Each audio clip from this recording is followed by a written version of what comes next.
Hi everyone. Today I'd like to talk about a few outcomes from this week's council meeting. We were invited to comment on the federal government's proposed bans of certain waste exports, including materials that we collect via your curbside recycling bins. The federal government's proposal is to phase out the export of wastes like plastic, paper, glass and tyres and build Australia's capacity to process these materials onshore. Well, we absolutely support this aim, and that's why we're developing our own recycling plant right here in the city of Onkaparinga.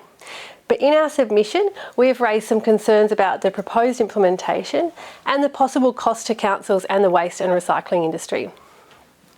We strongly believe that there needs to be more done to create local markets for these products. Most waste export materials captured by the ban is packaging. Well, local councils don't manufacture packaging, nor do we have any direct influence on its design, but despite this, the local government sector bears much of the cost of its recycling and disposal. So we strongly believe that as a legislative response to packaging, export bans target the wrong end of the product cycle. Regulation is needed on the design and manufacture of packaging rather than just its end-of-life processing and disposal. Providing our feedback on the proposed bans is incredibly important. We collect around 14,000 tonnes of recycling through our curbside service each year, and the changes in the international market conditions have increased the cost of us providing this service by approximately $1.5 million every year. You can read our submission on our website.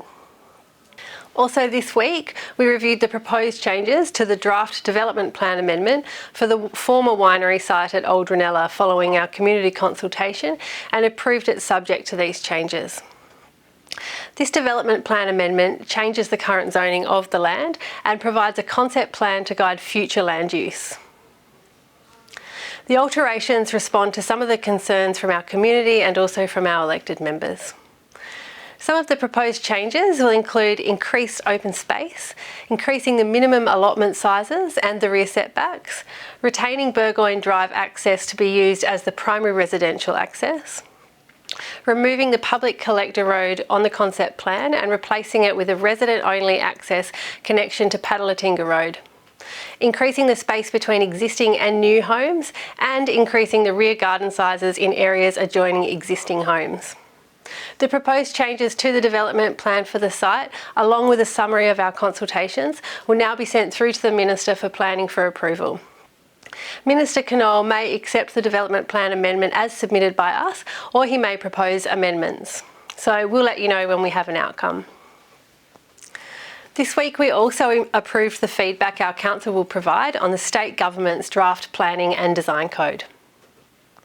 This code is essentially a single set of planning rules for assessing development applications across the state.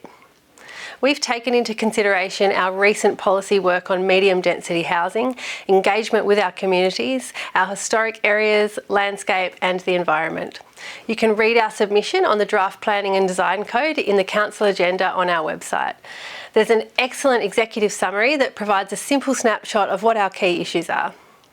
This is a really important submission for our council.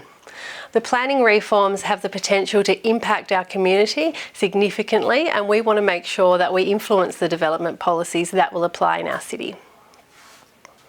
I'd also like to take this opportunity to remind you about having your say on where the proposed shellfish reef is built in SA. There are 3 sites out for consultation, and 2 of these are in our region. They're at Port Noarlunga and O'Sullivan's Beach. So you can have your say until the 2nd of March by visiting the state government's Your Say website, yoursay.sa.gov.au. Well, that's all for this council meeting overview. You can see all the reports considered by council on our council website. Thanks for watching and have a great week.